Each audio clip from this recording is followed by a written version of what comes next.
الحمدللہ نحمدہ ونستعینہ ونصلی ونسلم علی رسولہ الکریم اما بعد فاعوذ باللہ من الشیطان الرجیم بسم اللہ الرحمن الرحیم السلام علیکم ورحمۃ اللہ وبرکاتہ۔ الحمدللہ سے ہم فقہ تفسیر کورس کر رہے ہیں۔ اب تک کے لیکچرز میں سورہ بقرہ کی 165 آیات ترجمہ اور تفسیر کے ساتھ سیکھ چکے ہیں۔ آج کے لیکچر میں ہم نیکسٹ اگلی آیات کو سیکھیں گے۔ سٹارٹ کرتے ہیں ہم اپنے آج کے لیکچر کو۔ بسم اللہ الرحمن الرحیم۔ شروع اللہ کے نام سے جو بے حد مہربان نہایت رحم والا ہے۔ استبرأ الذین اتبعوا من الذین اتبعوا ورأوا العذاب وتقطعت بهم الاسباب۔ ترجمہ: جب وہ پیشوا جن کے پیچھے یہ لوگ چلتے رہے ہیں اپنے پیروکاروں سے مکمل بے تعلقی کا اعلان کریں گے اور یہ سب لوگ عذاب کو اپنی آنکھوں کے سامنے دیکھ لیں گے اور ان کے تمام باہمی رشتے کٹ کر رہ جائیں گے۔ تفسیر عثمانی: یعنی وہ وقت ایسا ہوگا کہ بیزار ہو جائیں گے متبوع اپنے تابع داروں سے اور بت پرست اور بتوں میں کوئی تعلق باقی نہ رہے گا، ایک دوسرے کے دشمن ہو جائیں گے عذاب الہی کو دیکھ کر۔ اس کے بعد پھر نیکسٹ اگلی آیت ہے وَقَالَ الَّذِينَ اتَّبَعُوا لَوْ أَنَّ لَنَا كَرَّةً فَنَتَبَرَّأَ مِنْهُمْ كَمَا تَبَرَّؤُوا مِنَّا كَذَلِكَ يُرِيهِمُ اللَّهُ أَعْمَالَهُمْ حَسَرَاتٍ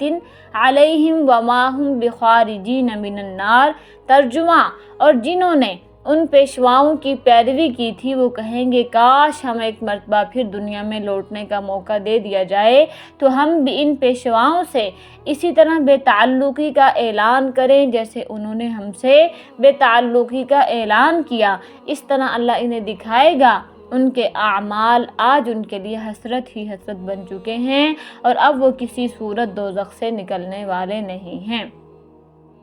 تفسیر عثمانی: اور مشرکین اس وقت کہیں گے کہ اگر کسی طرح ہم کو پھر دنیا میں لوٹ جانا نصیب ہو تو ہم بھی ان سے اپنا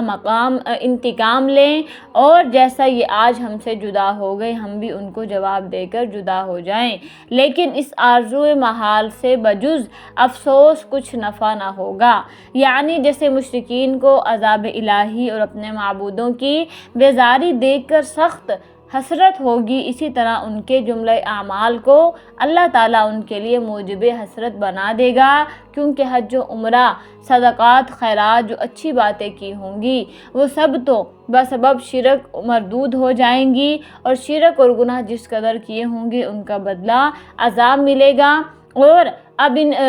ان کے بھلے اور برے سب کے سب اعمال موجب حسرت ہوں گے، کسی بھی عمل سے کچھ نفع نہ ہوگا اور ہمیشہ دوزخ میں رہیں گے، بخلاف موحدین اور اہل ایمان کے کہ اگر بسبب معاصی اور دوزخ میں جائیں گے تو انجام کار نجات پائیں گے۔ اس کے بعد پھر نیکسٹ اگلی آیت ہے یا ایھا الناس کلوا مما فی الارض حلالا طیبا ولا تتبعوا خطوات الشیطان انہ لکم عدو مبین۔ ترجمہ: اے لوگو، زمین میں جو حلال پاکیزہ چیزیں ہیں وہ کھاؤ اور شیطان کے نقش قدم پر نہ چلو، یقین جانو کہ وہ تمہارے لیے ایک کھلا دشمن ہے۔ تفسیر آسان قرآن: مشرکین عرب کی ایک گمراہی یہ تھی کہ انہوں نے کسی آسمانی تعلیم کے بغیر مختلف چیزوں کے بارے میں حلال اور حرام کے فیصلے خود گھڑ رکھے تھے۔ مثلاً مردار جانور کو کھانا ان کے نزدیک جائز تھا مگر بہت سے حلال جانوروں کو انہوں نے اپنے اوپر حرام کر رکھا تھا، جس کی تفصیل سورہ انعام میں آئے گی۔ یہ آیت ان کی اسی گمراہی کی تردید میں نازل ہوئی۔ تفسیر عثمانی: اہل عرب بت پرستی کرتے تھے اور بتوں کے نام پر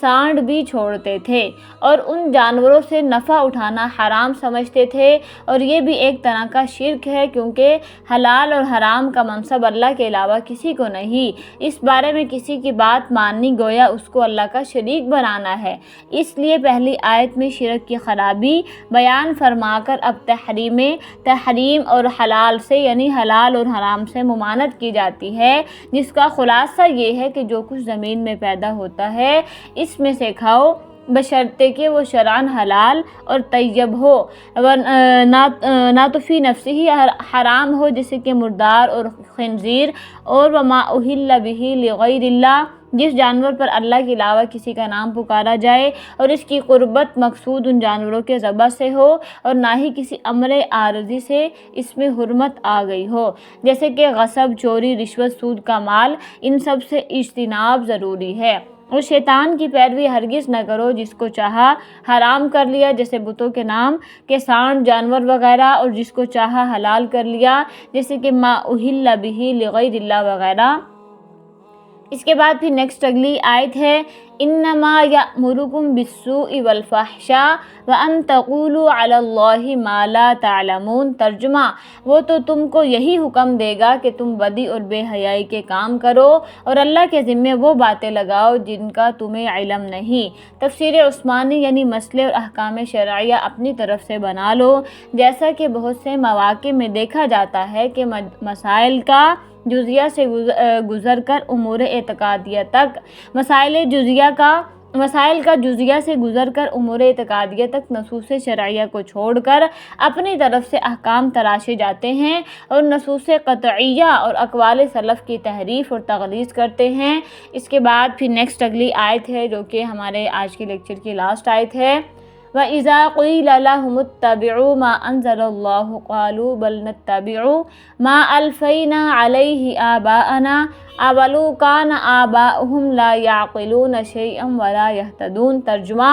اور جب ان کافروں سے کہا جاتا ہے کہ اس کلام کی پیروی کرو جو اللہ نے اتارا ہے، تو وہ کہتے ہیں کہ نہیں، ہم تو ان باتوں کی پیروی کریں گے جن پر ہم نے اپنے باپ دادوں کو پایا ہے۔ بھلا کیا اس صورت میں بھی ان کو یہی چاہیے جب ان کے باپ دادا دین کی ذرا بھی سمجھ نہ رکھتے ہوں اور انہوں نے کوئی آسمانی ہدایت بھی حاصل نہ کی ہو؟ تفسیر عثمانی یعنی اللہ تعالیٰ کے احکام کے مقابلے میں اپنے باپ دادوں کا اتباع کرتے ہیں